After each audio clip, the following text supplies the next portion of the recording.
Dia tak pernah meninggalkan saudara.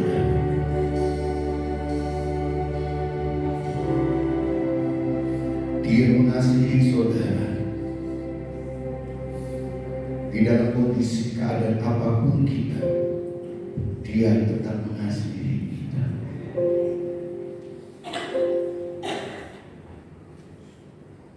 Rasakan kehadiran Tuhan dalam hidupmu. Haleluya.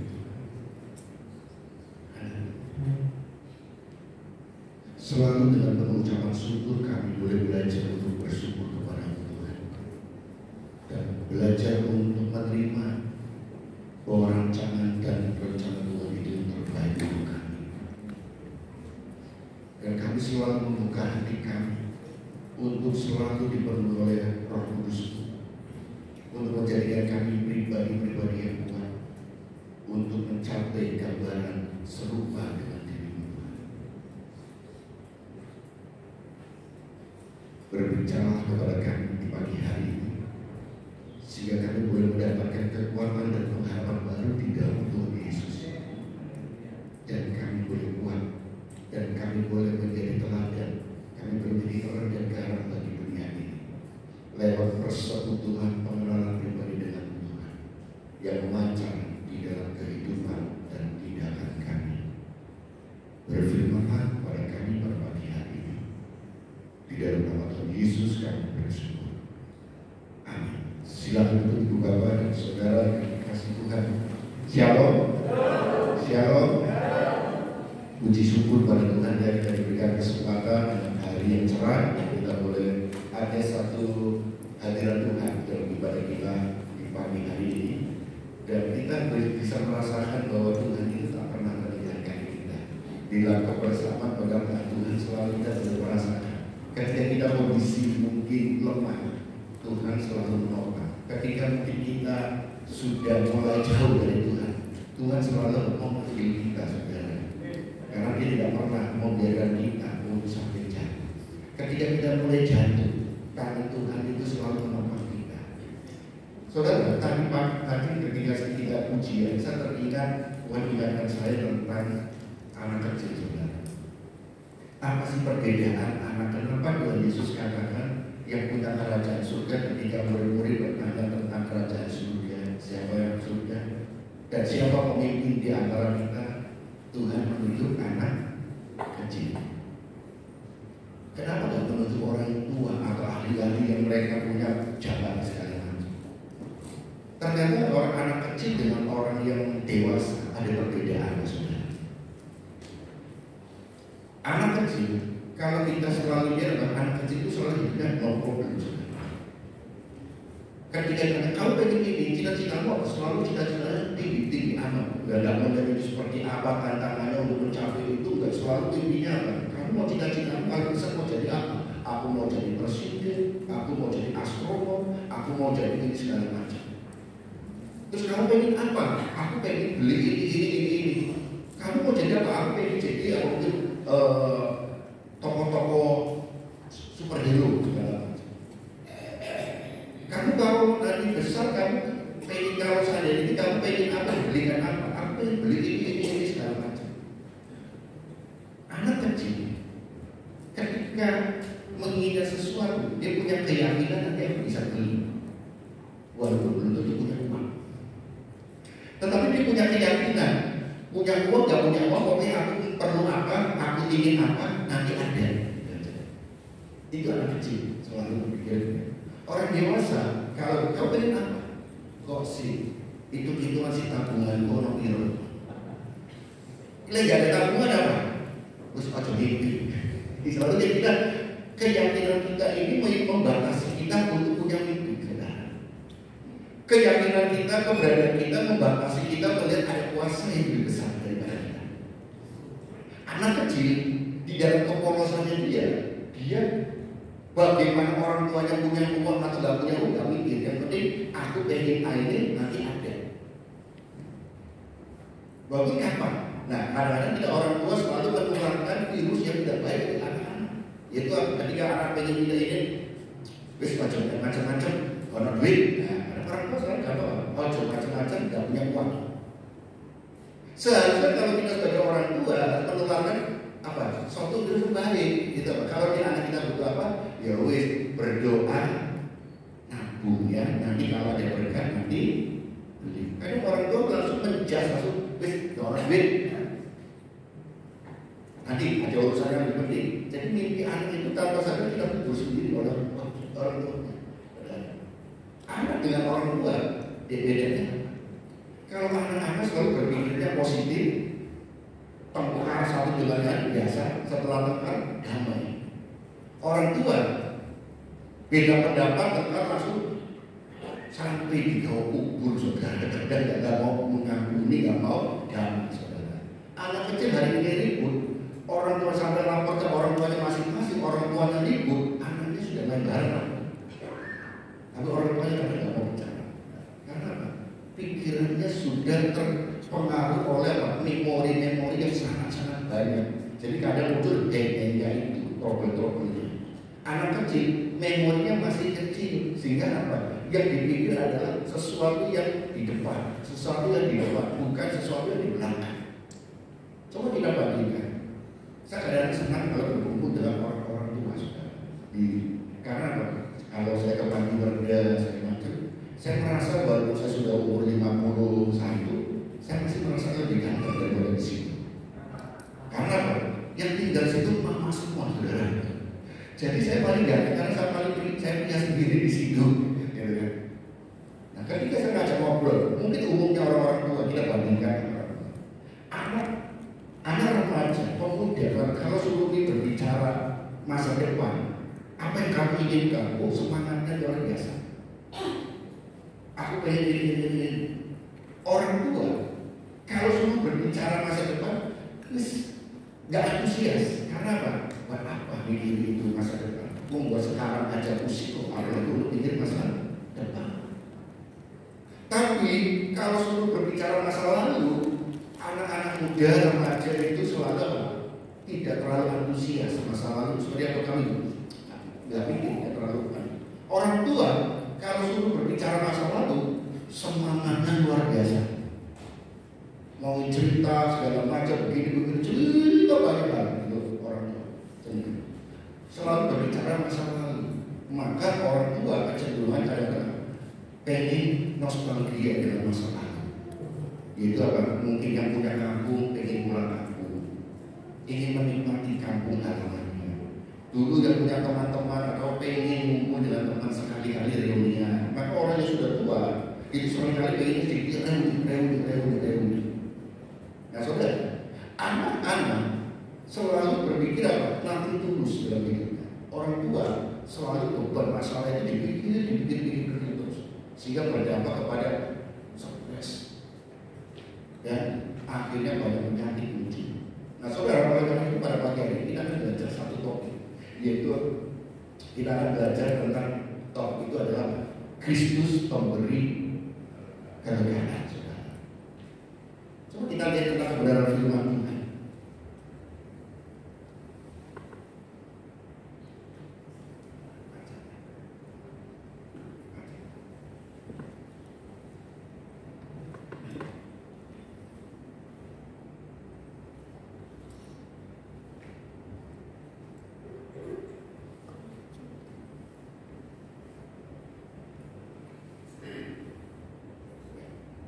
Coba kita baca dalam Injil Matius pasal 11 ayat 28 sampai dengan 30. Firman Tuhan katakan demikian.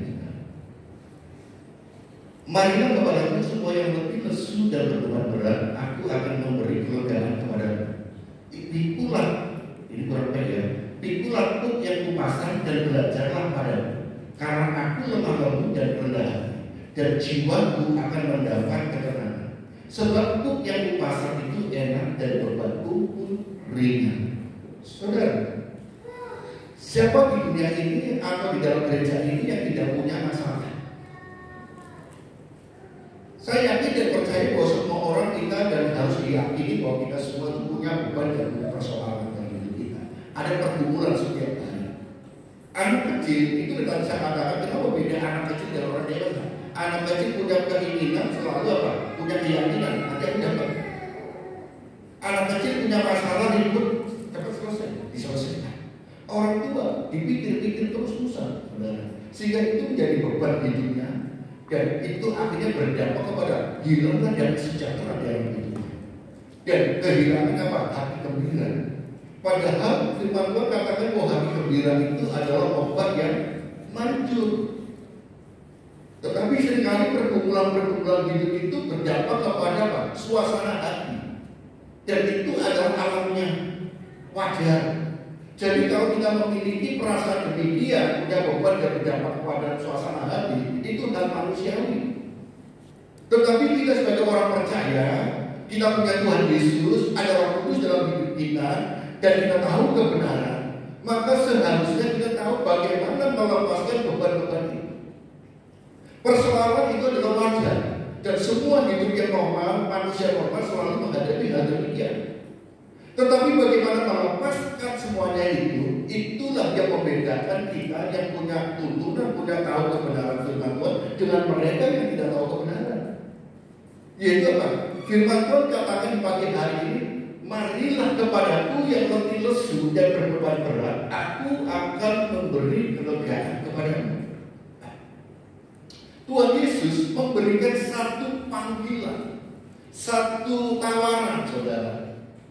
Jadi kalau kita melihat kita suatu kebanggaan Tuhan Yesus adalah kita punya bantuan. Tuhan selalu tidak pernah membiarkan kita hidup sendiri. Tuhan tidak pernah membiarkan kita menanggung beban sendiri. Firman Tuhan ini itu selalu menjadi rema bagi saya, saudara. Ketika saya mengalami suatu pergumulan, firman Tuhan itu berbicara kepada saya. Itu yang disebut dengan rema. Saya selalu mendapatkan rema. Dimulai dari mana? Ketika saya percaya Tuhan dan saya pengen apa?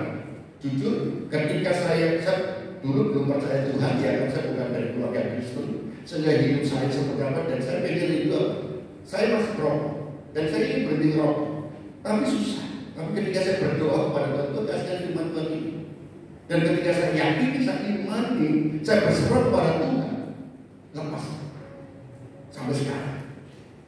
Firman Tuhan ini hidup di dalam hati saya dan menegur saya. Kemudian di dalam perjalanan kehidupan saya, selalu firman Tuhan itu menjadi rema. Ketika saya mengalami pergumulan yang mungkin menurut saya ini berat, tetapi Tuhan berbicara, marilah kepada Dia yang letih lesu. Beban berat ataupun ringan tergantung kita cara memandang. Kalau saya merasakan itu beban kita itu berat, ya memang saya saat ini mungkin mengandalkan selama semakin aku punya kekuatan, aku semakin akan melawan masalah itu dengan kekuatan saya. Selama aku punya koneksi, aku akan menyelesaikan masalah itu dengan koneksi saya. Seandainya saya punya mungkin uang, harta, aku akan selesaikan masalah itu dengan apa yang aku punya. Karena apa? Manusia itu ingin melihat dengan logika dan punya kekuatan sendiri.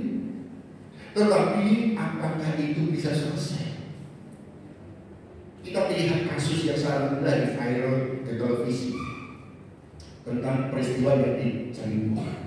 Bagaimana masa lalu itu peristiwa 8 tahun yang lalu, dan sampai persidangan sampai akhirnya terjadi satu apa? Sampai ingkrah di Mahkamah Agung. Kemudian divonis, akhirnya ada yang divonis seumur hidup, ada yang divonis ini. 8 tahun kemudian muncul masalah ini dibuka lagi dan mulai terang benderang.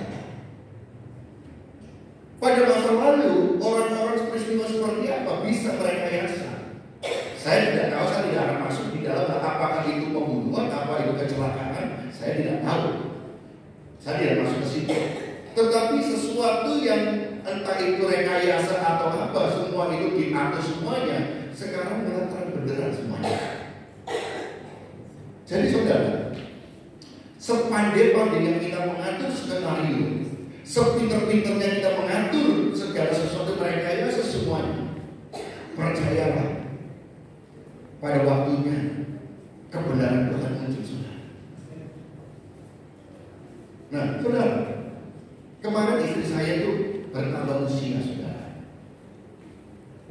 Bertambah usia, aku harus menyadari istriku bertambah tua. Itu harus kesadaran. Jadi kalau ulang tahun berbahagia orang yang berulang tahun, enggak, aku tambah tua, berarti berkurang jatah untuk hidup. Bertambah usia, kalau 70 sudah 50 berarti ada 30 tahun kalau kita hitung-hitungan. Jadi kalau kita bertambah usia berulang tahun sehingga bukan kebahagiaan, tapi kita mulai mawas diri, mulai kita nyadari, oh semakin dekat jalanku berkurang. Jadi kan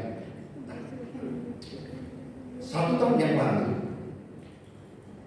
hari saya sudah bercerita, 1 tahun yang lalu kita mengalami perhubungan yang luar biasa. Wah, itu secara beban hidup saya itu benar-benar itu satu membuat saya itu kayak orang. Mungkin saudara bisa melihat ketika ibadah atau kadang-kadang nangis sendiri. Saya berdua nangis sendiri, kadang-kadang nangis sendiri karena secara manusia saya nggak bisa menerima kondisi. Kadang-kadang saya bilang apa? Saya sudah melakukan ini kok dilakukan seperti ini. Apa yang saya peroleh kok demikian? Manusia kan selalu menimbang-nimbang jasa-jasa kita kan. Aku sudah lakukan ini, kenapa aku dapatkan ini? Aku sudah begini, kok begitu? Itu kan kita selalu menghitung itu apa yang sudah aku berikan, apa yang sudah kita lakukan semuanya mungkin jasa-jasa kita, tapi itu merasa begini. Tetapi ketika saat hari ini, ya ini rema firman Tuhan itu berbicara. Datang kepada, marilah kepada firman Yesus dan berbuat. Di perjalanan kehidupan kita selalu bukan menuju Saudara. Nah, oleh karena itu kalau kita menyadari, marilah kepada semua yang letih lesu. Saudara saat ini punya pergumulan apa? Saudara saat ini punya beban hidup apa? Saudara saat ini sedang apa? Sedang menghadapi masalah apa? Mungkin secara manusia kita sedang berusaha mencari jalan keluarnya, dan kita belum mendapatkan. Ketika saudara menggunakan kekuatan yang terbatas itu akan membuat kamu semakin lemah. Ketika kamu menggunakan akalmu, rasional kepandaian, ada batasnya, kamu akan mendapat satu apa? Batas melebihi batas kemampuan kita akan kosong, stres. Kamu menggunakan apa? Koneksimu. Ketika kamu punya koneksi untuk pejabat apapun kamu datangi, ketika dia juga mencari apa juga, ketika kamu datang dia tidak merespon. Apa yang membuat kamu nanti akhirnya dapat kecewa? Semua akan menghasilkan kekecewaan, semua menghasilkan kelemahan, semua menghasilkan segala sesuatu yang membuat akhirnya kita kecewa. Tetapi kalau kita datang kepada Tuhan, di mana Tuhan memanggil kita, memberikan kesempatan kepada kita, bukan kita yang mencari, tapi Tuhan memberikan, membuka tangan untuk marilah kepada saudara akan mendapatkan kelegaan yang luar biasa. Tuhan akan bukakan jalan. Beberapa minggu yang lalu ada seorang ibu bercerita. Saat ini dia lagi membutuhkan biaya untuk studi anaknya, saudara. Pada hari ini belum masuk. Ada orang-orang yang dia cerita, orang-orang itu punya yang hutang sama ibu ini. Sebelum ibu ini sudah lama puluhan tahun. Jadi sebelum mungkin menikah sudah punya, mereka ada yang itu utang. Ditagih itu angel, saudara. Kadang-kadang yang punya utang itu lebih garang daripada yang mengutang, saudara. Angel, saudara. Tapi ketika ibu ini membutuhkan untuk biaya anaknya sekolah, apa yang terjadi, saudara? Waktunya pas tanpa ditagih, nggak apa saudara ini. Ujuk-ujuknya apa? Orang ini datang bayar uang, ngasih waktu. Kalau bukan Tuhan yang menggerakkan, nggak mungkin, saudara. Ya kan? Jadi kalau kita punya apa, kita nggak usah terlalu mikirin itu. Nanti apa? Uangnya kembali, tapi kita stres. Atau kita mikirin segala sesuatu. Mungkin kita punya utang orang berapa jumlahnya, atau kita punya masalah apa? Dipikir-pikir terus kita stres. Oh, batin lebih mahal daripada biayanya. Oh, batin lebih mahal. Kamu berobat segala macam. Biaya kamu membutuhkan berapa? Kamu berobat ke dokter, rumah sakit, bolak-balik. Ya kalau hanya langsung sembuh nggak apa-apa, ada BPJS bisa sembuh ini kan, ada BPJS membayar dia. Waktumu hilang di waktu. Satu. Kedua, kamu mikirin itu kalau apa? Nanti muncul penyakit selalu ini dibiarkan, muncul penyakit yang lain. Akhirnya apa? Kita itu hidup di dalam kesakitan dan kekecewaan. Hati yang gembira hilang. Maka lebih baik kita serahkan kepada Tuhan. Kalau ada orang yang membuat kita degeli, menyakitin hati, atau mengecewakan atau apapun, mari kepadaku yang letih lesu dapat Ada orang yang ditagih susah, kita ngomong ketika datang minta pinjaman uang dengan manisnya, ditagih susah sekali, tidak apa-apa, datang kepada Tuhan, biar Tuhan gerakkan dia. Ketika saudara mungkin dia belum bayar karena dia nggak butuh sesuatu, Tuhan bisa membuka keran-keran berkat itu dari yang lain. Apakah saya tidak ada pergumulan? Awal-awal tahun ini pergumulan banyak saudara. Anak saya juga mau kuliah, ya kan? Yang mau kuliah itu, tapi kita mencari alternatif biaya, cari kampus swasta. Itu biayanya waduh gede-gede saudara. Apakah saya tidak punya pergumulan, punya beban masalah? Punya, saya masih normal saudara. Karena saya pikir itu kalau satu orang itu apa biaya itu? Ini 2 anak sekalian masuk sekian lembaga swasta dari kampus A, kampus B itu berapa nilainya kuat di satu itu. Tapi ketika itu 2, waduh pusing lagi dia kan. Itu kan terus saudara. Nah akhirnya puji Tuhan anak-anak kami itu akhirnya apa? Mereka menyadari mungkin melihat orang tuanya bukan ini terus dia berusaha, wah aku tak coba. Ya silakan kan. Akhirnya mereka mencoba dan puji Tuhan mereka dua-duanya diterima di negeri. Di perguruan tinggi negeri. Sehingga saya katakan pada kenapa kamu punya di dalam Tuhan masuk perguruan negeri itu tidak semua orang pintar itu selalu pintar semua masuk. Orang selalu ada faktor apa? Keberuntungan di situ. Dan saya cerita kepada istri saya, kenapa kamu begitu yakin? Karena aku punya keyakinan di dalam Tuhan Yesus bersama dengan Tuhan Yesus Kristus ada keberuntungan. Saya jalani dan ketika itu harus membayar. Saya harus membayar, dikirim belum ada, ditambah anak saya handphonenya hilang sudah. Istilahnya apa? Jatuh sudah jatuh ketimpa tangga, gitu kan? Anak saya dia butuh handphone. Pernah ya gemes juga naruhnya persembarangan gitu kan. Tapi kira saya ya kadang-kadang tanpa sadar naruh sembarangan juga. Kalau saya marahin anak kayak gitu tanpa sadar nembak saya juga, ya kan? Saya pernah lihat lekor juga. Ya sudah, toh marah-marah ya handphonenya tak memberi juga. Kecuali tak marah, handphone sudah datang, tak apa-apa. Dimarahi anaknya sakit hati, handphone nggak datang, sama aja. Biarkan aja saudara. Ujuk-ujuk saudara ada burung gagak. Burung gagak kasih apa namanya? Ketika itu apa? Memberi berkat untuk apa? Ternyata pas untuk beli handphone saudara. Dan waktunya pas untuk pembayaran uang kuliah 2 anak itu pas banget saudara. Cukup pada waktunya. Yang saya ingin tekankan gini, mungkin ibu bapak berkata, dia memberitakan Bapak Gembala punya ada jemaat, ada ini orang ini. Kalau jemaat tidak digerakkan Tuhan, ya toh, ya. Tetapi orang yang apapun itu kalau tidak digerakkan Tuhan, ya. Tetapi kalau seandainya ada orang pelit-pelit semuanya, secara tidak mungkin Tuhan gerakkan dia bisa menjadi perbuatan. Jadi saudara, jangan lari kemana-mana, larilah kepada Tuhan. Bicara kepada Tuhan segala macam semuanya sudah, pokoknya bagianku sudah aku lakukan, selebihnya bagian Tuhan. Nah ketika itu terjadi maka akan kali ini, nah pikulanku firman Tuhan, pikulanku yang kupasang dan belajarlah padaku karena aku lemah lembut dan rendah hati, dan jiwamu akan mendapatkan ketenangan sebab yang pasal itu enak dan bebanku pun ringan. Nah ini salah satu kalau kita lihat pikulanku kalau kita lihat untuk kita mendapatkan pertolongan Tuhan, kelegaan yang daripada Tuhan, kita sudah datang kepada Tuhan untuk menyerahkan semuanya.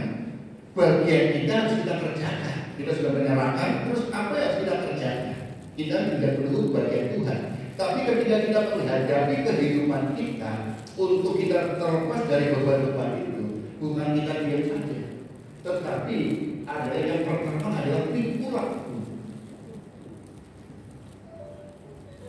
Kembali tadi, pikulanku, saudara. Bagaimana untuk kita beroleh kelegaan dari Tuhan?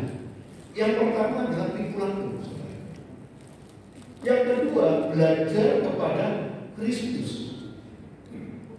Arti daripada pikulanku, kita adalah berani menghadapi masalah. Jangan lari dari masalah tersebut. Kalau kita lari dari masalah ini akan mengejar kita. Tetapi kita harus hadapi masalah itu. Hadapi masalah itu, saudara. Saya ingat ketika SMA, di sekolah kami itu ada anak-anak, apalagi saya murid yang berbeda di kelas itu. Kadang mereka jago-jago itu mengintimidasi, saudara. Saking saya itu SMA itu kecil, badannya udah kurus kecil, kan? Baru besar-besar. Macam mengintimidasi semuanya dengan saja. Saya diam ditantang. Ini selalu dibully oleh macam itu. Saking saya gemesnya, saya melihat ini orang kayak gitu kok makannya sama nasi. Ya. Orang kayak gitu saya melihat kemarin dari sisi yang mau saya semua. Akhirnya saya datangi dia. Saya tarik dia, maaf saya keselnya itu kan saya dilempar menghapus kan. Saya tarik celana untuk berdiri. Ayo kita berani keluar, kita berdiri tangan. Karena bagaimana saya sudah punya keyakinan sekali pukul itu jatuh. Aku sudah mencari dia tak pukul bagaimana ini kan? Saya harus menggunakan strategi juga, ya kan? Nah, langsung saya bicara, kamu nggak bawa teman, aku nggak bawa teman. Kalau kamu bawa teman, aku bawa teman. Ternyata mereka main apa? Hanya dekat-dekatan hati. Kadang-kadang kita ini apa, saudara? Ketika kita menghadapi masalah, mindset kita sudah katakan aku nggak sanggup. Mindset kita sudah berkata aku nggak mampu. Inilah yang menghidupi kita.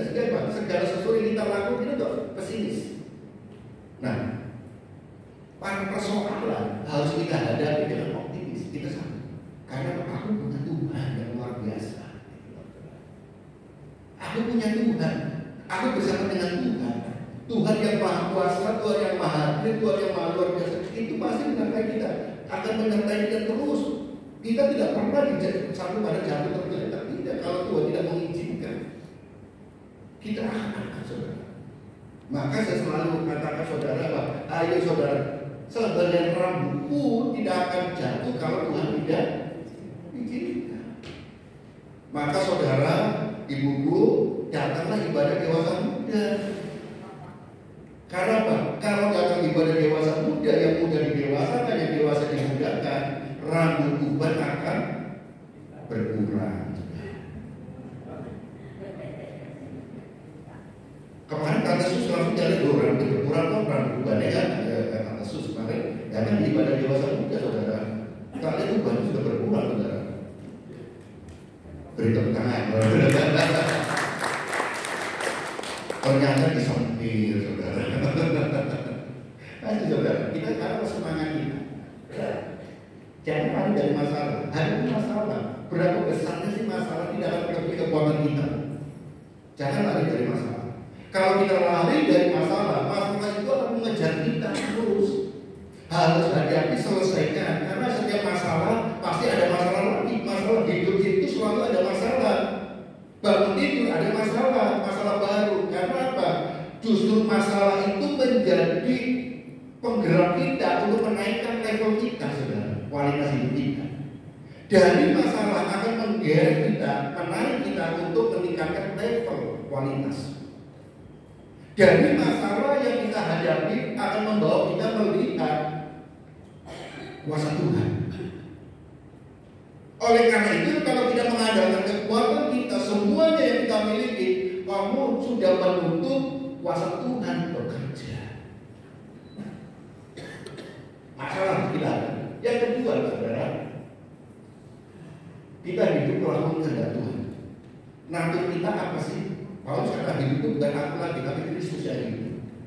Yohanes sudah katakan, jika aku ada di dalam Dia dan firman-Ku ada di dalam engkau, maka engkau akan berbuat dan apa saja kita berbuat akan berhasil. Di dalam kalau kita baca seperti itu, ada dalam filosofi dalam berkat Tuhan, berilah hati untuk Tuhan, pikiran untuk Tuhan, hati untuk Tuhan, maka percaya dapat pasti dapat. Kita harus memberikan kepada Tuhan, menghadap Tuhan, menyerahkan semua kepada Tuhan.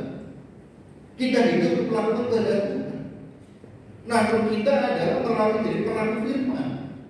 Karena kebanggaan kita ini sudah ditebus oleh Yesus Kristus.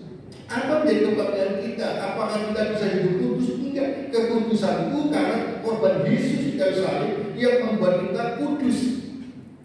Nah, tugas kita adalah mempertahankan itu. Jadi usaha kita apapun yang kita lakukan bukan menjadikan kita kudus, tapi korban Yesus di kayu salib dia mengkuduskan kita. Nah, kita dipanggil di dalam Tuhan menjadi orang Kristen adalah untuk mempertahankan korban penebusan Yesus yang telah menebus kita sehingga menjadi kita layak dan kita kudus untuk kita pertahankan terus. Jadi tugas kita kerjakanlah keselamatanmu, itulah.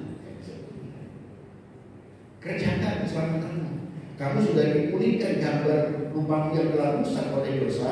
Kamu menjadi kudus dan ini yang harus kamu pertahankan menjadi keserupaan dengan Kristus itu yang kita pulihkan terus kita lakukan. Maka saudara yang dikasih, kita diingatkan lewat firman Tuhan. Ketika kita ditegur hidup kita yang tidak berlaku, ukuran kita, standar kita adalah indikator kita adalah firman. Kalau kehidupan kita bertentangan dengan firman Tuhan, ayo kita tinggalkan, kita perbaiki. Apakah manusia bisa sempurna? Belum. Itulah yang disebutkan keserupaan dengan Kristus. Disempurnakan terus serupa kita. Tidak ada manusia yang benar di dunia ini kalau bukan lewat pembenaran oleh Yesus Kristus. Iman kita lah yang membuat kita benar. Dan ketika kita beriman kepada Tuhan, firman Tuhan diturunkan kepada kita, Roh Kudus menegur kita, menasihati kita menjadi pelaku firman itu. Kalau hidup kita mungkin tidak benar atau kita menyakiti siapa, kita benar apa, ayo kita bertobat. Pelayanan kita atau mungkin kita selalu menggunakan perasaan. Saudara, melayani itu gak enak. Selalu tidak ada yang benar di mata orang. Pelayanan, jangan makanya ketika kita bagian pelayanan jangan ingin dipuji orang. Jangan tujuan kita adalah keinginan kita selalu dipuji, oh suaramu apik, kayak ini. Enggak, saudara. Coba kita lihat, kadang-kadang kita lihat kalau harus ibadah, saya kadang steady, luar biasa, ya kan steady. Dia masak untuk apa kita makan. Karena kalau dia nggak masak bingung. Ya kadang-kadang kalau nggak ada ini apa? Wah, kalau nggak ada kamu nggak ada kehidupan, sekarang itu kan. Karena apa? Semua lapar, saudara. Walaupun makan sederhana, tapi apa? Makan kalau ini karena pakai dan kamu ini kalau kamu ada kehidupan, kamu nggak ada kehidupan. Kamu semua saudara. Nah, nggak kelihatan saudara. Tetapi itu di mata Tuhan sama dengan kita pelayanan iman. Cuma itu bisa mengalir luar biasa kerja ini masa apa? Saudara, ya ingat nggak waktu berapa bulan yang lalu Ani tidak berKTP saudara. Ingat peristiwa Ani tidak berKTP? Gimana ketahuan karena Mbak Gimana itu suka dapat nunggu saya. Saya juga nunggu Gimana juga. Saling rasa-rasa di hati. Ya kan ketika dibuka pintu, terus masuk bau apa pete ya kan, dimasak dengan ikan asin, enak itu ya kan, masuk. Tapi masalahnya apa terjadi? Di hari bau itu masuk angin yang tidak punya KTP itu, akhirnya bahwa orang menduga-duga macam-macam. Seperti saya dengan waktu itu WL-nya adalah Ivana, saudara. Saya bilang ini, Ayu adalah anak saya, cantik kok, kentut. Maaf, Ivana juga mungkin, jadi ternyata juga sama, saudara. Hampir sama, semuanya di mimbar ini saling menunjuk. Apa pemain musiknya, atau siapa? Dan mimbar saya ini juga ada toleh-toleh ini. Sopo ini? Ada yang ngomong AC-nya bocor, ada yang bilang apa disedot semuanya, ada yang buang gas, ya kan? Ada yang begini, semua tujuan itu macam-macam di pikirannya. Baru terklarifikasi apa? Ketika buka pintu, selesai ibadah, dia ternyata ada masakan di luar. kan, yaitu apa? Sambal goreng pepek, saudara. Dan terobatilah dengan makan itu, akhirnya apa? Sirna bukan gugatan itu kan. Tetapi itu kan sempat membekas, saudara, di hati. Itulah kalau kita mau kenal, itu kenal peristiwa angin tanpa tidak punya KTP, saudara. Karena waktu itu tidak punya, apa itu bau ini dari mana itu tidak bersumbernya. Kita kembali kepada kebenaran. Dan sejahtera di dalam Filipi pasal 7, dan sejahtera Allah yang melampaui segala akal akan memelihara hati dan pikiran dalam Kristus Yesus. Yang lanjut, saudara. Kita lihat, saudara. Coba renungkan, saudara. Kita diajar untuk damai sejahtera dengan Allah. Nah, kalau kita mau di dalam menghadapi persoalan pergumulan masalah supaya kita tetap ada damai, kita harus memiliki damai sejahtera. Kita datang kepada Tuhan. Tuhan akan memberikan damai sejahtera. Karena damai sejahtera sejati itu lahir dari dalam yaitu Allah yang Dia beri, bukan situasi dan keadaan di sekitar. Jadi kalau saudara ingin ada perang damai, hidup damai, itu sebenarnya masalahnya apa? Dalam diri kita. Jangan berdamai pada sekitarmu. Kalau saudara damai, ya damai saudara. Hatimu yang dikuasai oleh Roh Kudus itu yang akan membuat kamu kuat. Dapat kepada Tuhan menyertai kita. Apapun situasi kondisi, kalau saudara tidak terpengaruh. Saudara domba di tengah serigala, saudara tetap domba, tidak terpengaruh menjadi serigala. Saudara menjadi orang Kristen, orang yang percaya kepada Tuhan, walaupun sekitar mau mengintimidasi, saudara tetap jadi orang Kristen, anak Tuhan. Karena saudara bersama dengan saudara, Yesus kata, aku di dalam engkau ada di dalam aku, menyatu. Kalau mereka melawan kita, itu melawan Tuhan. Maka tugas kita jangan menghakimi. Tugas kita jangan kita langsung membuat sesuatu permusuhan, karena merugikan kita. Ampuni mereka, ada damai. Karena damai sejahtera yang sejati yang sesungguhnya adalah dari dalam diri kita, bukan dari Tuhan. Dari luar itu hanya untuk meningkatkan, kalau untuk apa? Untuk sarana pengujian aja, sarana ujian, sarana penguji. Begini maksudnya, kamu semakin engkau di bawah Tuhan levelnya naik, maka ujian sekitarmu, situasi kondisi sekitarmu semakin berat.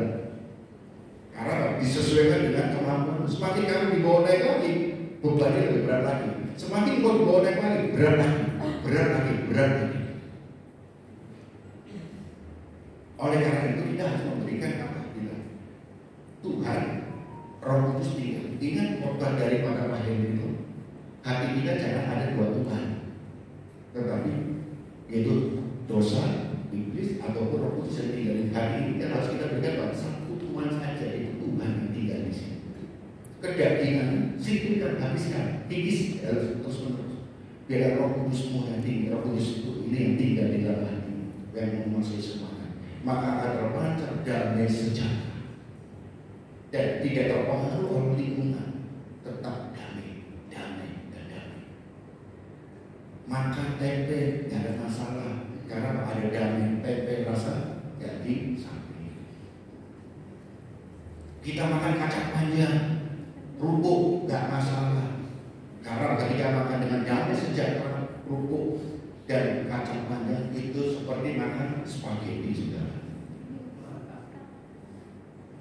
Jika makan mungkin tempe sambil goreng tempe, nggak ada masalah. Kalau kita makan sambil goreng tempe, kita memandang ini sedang makan rendang daging. Karena damai, saudara. Tapi karena kita makan daging sesungguhnya, nanti kedagingan kita. Lebih baik kita daging yang tidak sesungguhnya, cuma bayangan kita daging. Jadi kita sehat. Nah ini saudara, situasi kondisi kita tidak mempengaruhi kita, karena kita sudah lahir dari dalam kita.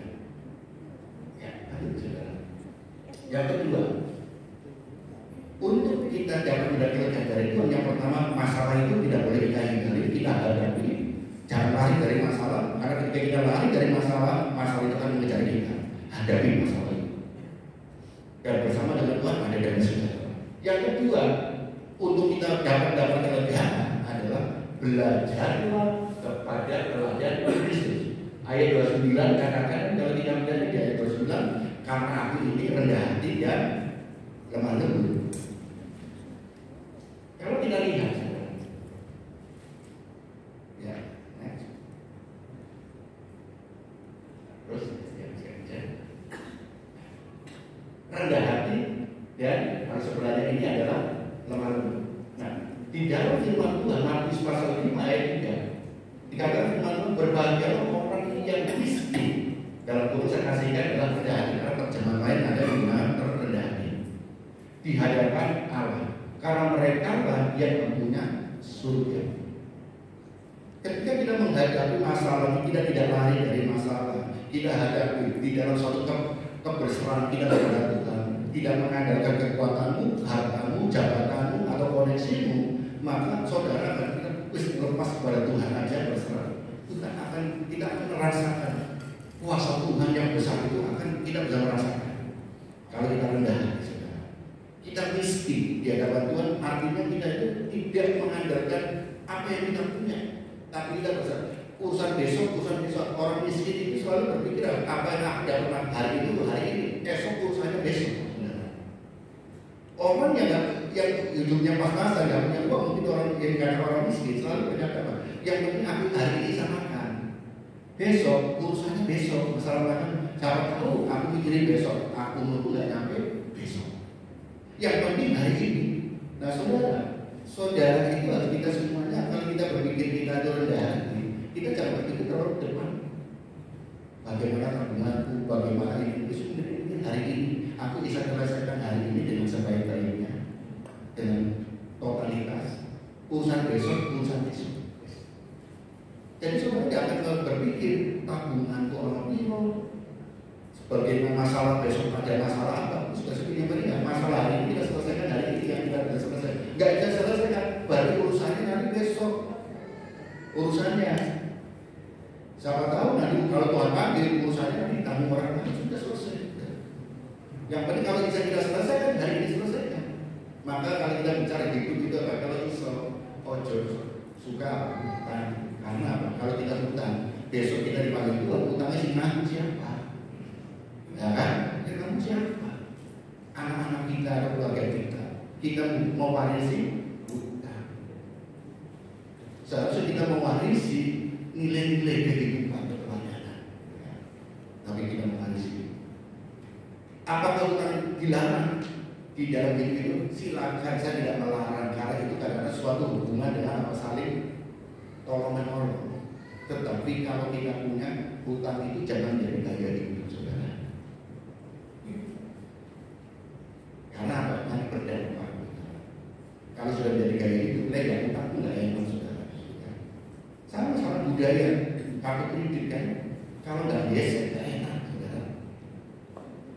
Yang penting gesek sih, masalah bayar urusannya apa? Kita belajar untuk mencukupkan diri kita. Belajar mencukupkan diri kita supaya kita di hari ini kita lakukan, selesaikan hari ini dengan sebaik-baiknya. Urusan besok. Jangan kita urusan besok kita pikirin hari ini. Kita nyampe, kalau nggak nyampe, buat waktu, buat pikiran, tenangnya. Urusan besok. Rendah hati. Beban masalah. Jika engkau merasa Tuhan aku nggak mampu, Tuhan akan bekerja. Karena kita seperti apa? Kayak kita sedang injak antara kopling dan rem. Kita gas dan rem. Saudara kalau injak gas, maka rem itu harus dilepas.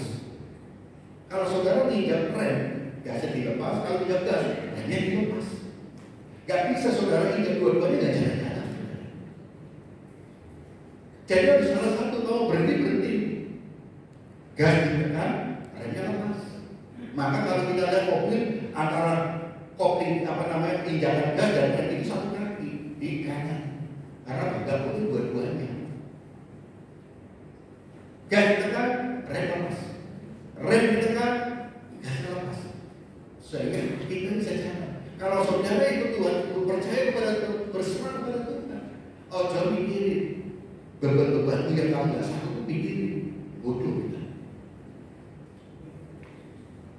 Kita bodoh. Karena kebodohan itu bukan karena apa? Kita ini masih menggunakan kehebatan kita. Lepaskan pada Tuhan. Yang kedua, kita belajar kepada Tuhan tentang apa? Kelemahan Tuhan. Karena aku lemah lembut. Di dalam Matius pasal 5 ayat 5, berbahagialah orang yang lemah lembut karena mereka akan memiliki bumi. Lemah lembut itu seperti apa, saudara? Ada seorang penulis hamba Tuhan menangkap lemah lembut itu digambarkan seperti seorang pamali. Untuk menjinakkan binatang buas itu tidak gampang. Butuh apa? Ketelatenan. Kedua, butuh apa? Kesabaran. Ketiga, yang utama adalah ada hati yang penuh kasih pada binatang, mencintai binatang itu. Ada mencintai. Orang binatang itu juga memiliki perasaan, hati juga perasaan. Orang yang mendekati kita, hatinya itu mau jalan, binatang tahu, merasakan. Tapi kalau kita mendekati dengan penuh kasih, binatang tahu juga, merasakan.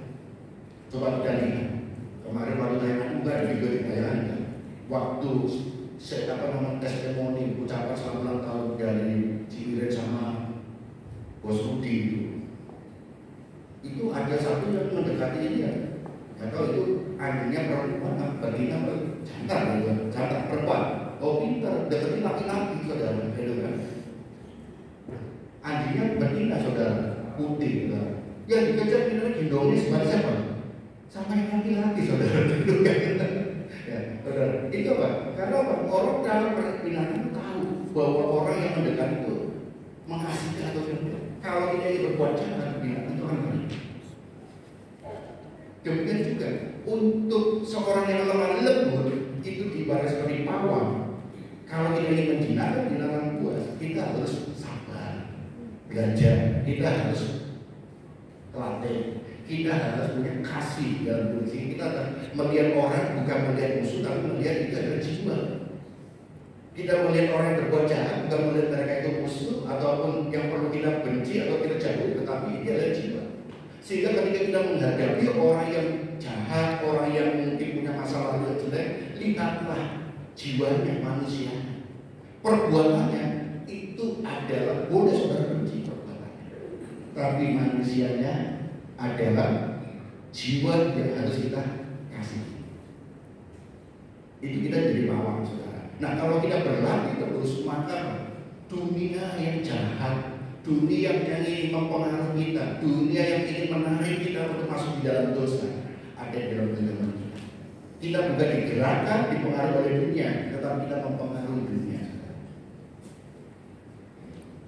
Orang yang lemah lembut, mereka akan memiliki bumi. Dunia yang jahat tidak mempengaruhi kita, tetapi kita yang sudah lemah lembut, tidak perlu digoda apapun, kita bisa mempengaruhi mereka. Kita tidak terpengaruh oleh dunia, tapi kita bisa mempengaruhi dunia. Dunia tidak bisa mempengaruhi kita. Kalau kita hidup benar di hadapan Tuhan, melakukan perintah Tuhan, maka kita bisa memberikan contoh bagi dunia, bukan dunia yang memberikan contoh kepada kita. Terkadang kita bingung saudara, saya dalam suatu pergumulan. Kenapa kita kadang-kadang bingung? Ada satu komunitas Kristen selalu kita ingin belajar dari sekuler. Seharusnya kita harus memberi pengaruh pada dunia sekuler. Cara-cara dunia kita adopsi. Seharusnya orang dunia sekuler itu mengadopsi kita, cara-cara Kristen. Karena Alkitab adalah firman Tuhan, buku kehidupan, sumber kehidupan dunia ini. Maka kita harus menggunakan ketika orang Kristen melakukan firman Tuhan semuanya. Aku yakin dunia itu akan penuh dengan damai sejahtera. Kalau keluarga melakukan firman Tuhan dengan sebenar-benarnya, ada kasih dalam, aku yakin keluarga ini akan hidup dalam berkat Tuhan. Karena kita bisa, kalau Tuhan ingin memakai kita untuk menjadi teladan, menjadi contoh, menjadi orang, menjadi saksi. Ya, lanjut saudara. Nah, coba renungkan saudara. Ya. Rendah hati akan membuatmu naik tanpa perlu bicara, tanpa perlu membuktikan apapun. Tetapi waktu yang akan membuktikan saudara. Bila rendah hati itu orang saat ini tidak melihat kamu punya apa. Saudara tidak usah takut, tidak perlu bicara, tidak perlu membuktikan. Tapi nanti waktu yang akan membuktikan bahwa saudara Ya lagi saudara. Belajar menjadi lembut tanpa menjadi pengecut. Mengalah belum tentu kalah. Ya, kita mengalah tidak belum tentu kita kalah. Tetapi jadilah pemberani tanpa lupa kerendahan. Engkau mengalah bukan berarti untuk pengecut, lari dari masalah. Kalau kau lari dari masalah itu pengecut, hadapi masalah itu.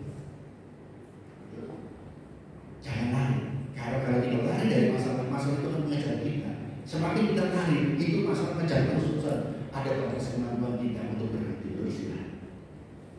Akhirnya kita berkejar juga masalahnya.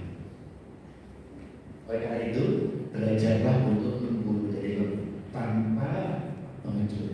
Kita harus sabar menghadapi masalah itu, kita harus telaten menghadapi masalah itu, dan kita menghadapi itu semuanya dengan apa? Ada kasih. Nanti kita di dalam Tuhan Yesus, Yesus adalah kasih, maka kita sebagai anak-anaknya ada kasih dan kita hadapi itu semuanya. Nanti walaupun kita diam, kita bukan pengecut, tetapi kita ada waktunya Tuhan. Ya, waktu yang akan memberikan. Dan jadilah pemberani tanpa lupa rendah. Engkau berani bukan karena kamu punya jabatan, punya koneksi, punya harta, segala macam. Kamu berani karena ada kebenaran bersama dengan Tuhan. Ya, ayo. Jaminan dalam Kristus ada kelegaan, saudara. Yohanes pasal 14 ayat 5 sampai 18. Jika kamu mengasihi aku, kamu akan menuruti segala perintah. Aku akan minta kepada Bapa, dan Dia akan memberikan kepadamu seorang penolong yang lain, supaya Ia menyertai kamu selama-lamanya, yaitu Roh kebenaran. Dunia tidak dapat menerima Dia, sebab dunia tidak melihat Dia dan tidak mengenal Dia. Tetapi kamu mengenal Dia, sebab Dia menyertai kamu dan akan Dia di dalam kamu. Aku tidak akan meninggalkan kamu sebagai yatim piatu. Aku datang kembali kepadamu. Ada satu hal yang menarik dalam satu ayat ini, dalam 15 sampai 18. Berapa kali itu karena aku menyertai kamu. Artinya kita tidak pernah meninggalkan Tuhan. Penyertaan Tuhan itu begitu sempurna bagi kita. Tuhan tidak pernah meninggalkan dalam kondisi apapun. Manusia ketika menyertai kita ada batasnya. Tapi Tuhan dalam menyertai kita all time, saudara, anytime. Tidak pernah meninggalkan kita seperti itu. Kita selalu dalam perlindungan Tuhan. Ya. Kita lihat jaminan Kristus dari ayat tadi ini. Saya simpulkan dari ayat yang tadi. Tuhan akan memberikan seorang penolong yang lain, yaitu Roh kebenaran. Ada Roh Kudus yang akan menemani kita dan menunjukkan hikmat kepada kita tentang jalan-jalan ajaran-ajaran kepada kita. Oleh karena itu, ketika saudara pun menghadapi situasi mengenal kepada Tuhan, pergumulan saudara, rajinlah baca firman Tuhan, karena ini yang akan memberikan kebenaran-kebenaran, memberikan satu perintah awasan untuk kita, itu firman Tuhan. Seperti yang dikatakan, membaca firman Tuhan itu tidak akan menjadi apa kita itu mungkin butuh hafal semua tidak, tapi suatu ketika itu menjadi rema bagi kita. Tadi saya katakan dari pertama, ayat yang tadi selalu menjadi rema bagi saya. Jadi saya menghadapi kesulitan, pergumulan, rema. Marilah kepadaku yang semua yang letih sudah bertobat berat, datanglah kepadaku, aku akan berkelegaan. Itu menjadi rema. Firman yang kita baca, kita renungkan, mungkin kita keterbatasan manusia bisa lupa. Tapi itu pada situasi kondisi tertentu firman Tuhan itu akan hidup bagi kita. Jadi rema. Percayalah. Maka daripada kita ini lihat-lihat ini yang drama-drama itu, perkataan-perkataan apa ini, lebih baik kita firman Tuhan yang kita renungkan. Nanti suatu ketika ibu-ibu, bapak-bapak, ketika masa-masa umur sudah mulai bertambah, senior, ya saya ngomong tua, kan? Yang senior, kadang-kadang mulai ingatannya berkurang, ada penyakit yang disebut dengan pikun, ya saudara ya. Kalau saudara pikun dan sampai kadang-kadang melata, kalau firman Tuhan itu menjadi bacaan saudara, memenuhi pikiran saudara, ketika saudara pikun ataupun lata, itu selalu firman Tuhan yang keluar, saudara. Ketika ada orang yang ada di lata itu, copot, ya. Atau seperti binatang-binatang seperti nyanyi sendiri. Nah, kalau saudara firman Tuhan jadikan kekuatan. Nanti ketika makan, haleluya, haleluya, haleluya. Karena firman Tuhan yang memenuhi saudara. Ketika saudara jadi pelupa atau pikun, nanti selalu apa?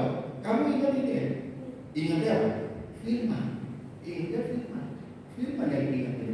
Itu akan menjadi kekuatan kita. Apa? Ketika kita sudah berumur dan kita tidak tahu hidup itu dikuatkan oleh firman. Firman itu yang akan menghidupi saudara. Dan firman Tuhan ini menghidupi saudara ada hati kegembiraan yang muncul. Dan hati gembira itu adalah tapi kalau saudara pribadi dengan amarah, kebencian, maka saudara akan selalu menimbulkan kebencian dan yang akan menjadi saudara menawar hati kita. Tidak ada pendamai, tidak ada kegembiraan, sehingga selalu akan muncul apa? Benci dan benci. Kalau dengan istri pacar enak benci tapi rindu.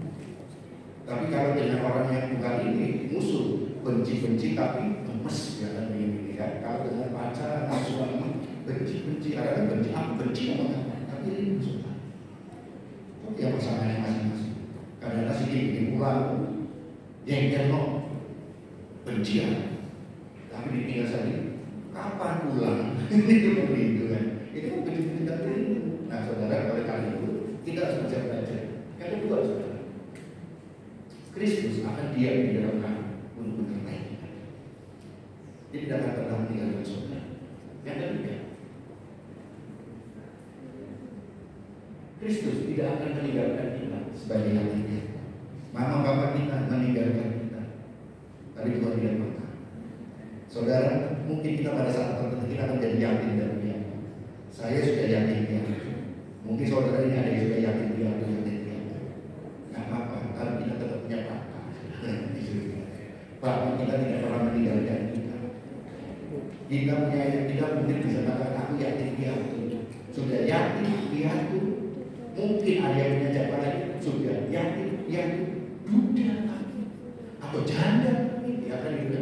Tetapi kita masih punya bapak di surga yang tidak pernah meninggalkan kita sendiri. Maka jangan bangga atau kita jangan bergumul atau meratapi nasib status. Kita harus selalu berbangga bahwa Tuhan kita punya bapak yang tidak pernah meninggalkan kita.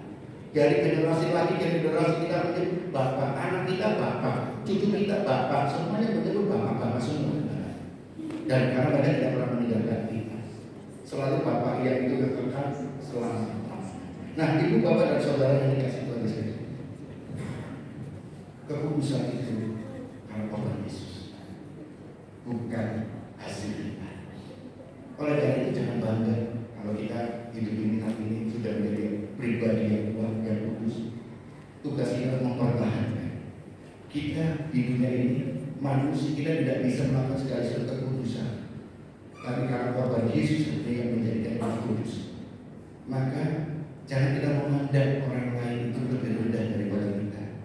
Tetapi justru ketika ada orang yang jatuh, kasih yang ada dalam diri kita, angkat dia untuk mereka bantu, untuk kita tolong bersama-sama. Karena natur kita ini adalah pribadi yang penuh kasih. Tuhan ada dalamku, aku di dalam Tuhan. Menyatu kasih Tuhan ada dalam diri kita. Dan kita ini adalah kalau kita menyebut diri dengan anak-anak Tuhan, maka DNA kita ini adalah DNA kasih. Mengajar. Kasih tidak boleh lepas dari itu kita. Karena DNA-nya kita adalah kasih. Kasih harus kita pancarkan, kasih harus kita bagikan, kasih itu harus kita mengangkat orang-orang mencari jiwa-jiwa untuk datang dan percaya kepada Tuhan Yesus. Nah, melalui pada pagi hari ini kita sebenarnya akan makan dan minum sebagai persekutuan dan tubuh dan darah Yesus. Kita akan berjalan kudus di mana kita akan makan roti sebagai tubuh daripada Tuhan Yesus dan kita akan minum anggur sebagai darah Tuhan Yesus Kristus. Mari kita bukan hanya sekedar makan dan minum, tetapi kita bisa melihat betapa kasihnya Tuhan di kayu salib rela berkorban untuk kita semuanya. Pandang setiap bulan kita perjamuan kudus itu suatu pengingat bagi kita supaya kita selalu mengingat tentang korban Yesus untuk hidup kita selalu benar ya. Oleh karena itu saudara, mari sebentar kita akan masuk dalam perjalanan itu. Siapkan hati kita, pikiran kita, bahwa korban Yesus tidak sia-sia untuk saudara. Darah yang tercurah, daging yang tercabik tidak kita sia-siakan. Korban Yesus di kayu salib tidak kita sia-siakan, karena Yesus mati demi saya dan saudara. Aku akan sungguh-sungguh untuk apa? Sungguh-sungguh untuk meneladani kehidupan dan melanjutkan setiap kerinduan-kerinduan daripada Tuhan Yesus untuk dunia ini. Itu apa? Keselamatan jiwa-jiwa di dunia. Nah saudara, saya undang pemain musik dan di song leader dan singer maju ke depan. Dan saudara saya undang bangkit berdiri semuanya. Saya beri waktu saudara untuk bersaat itu sejenak.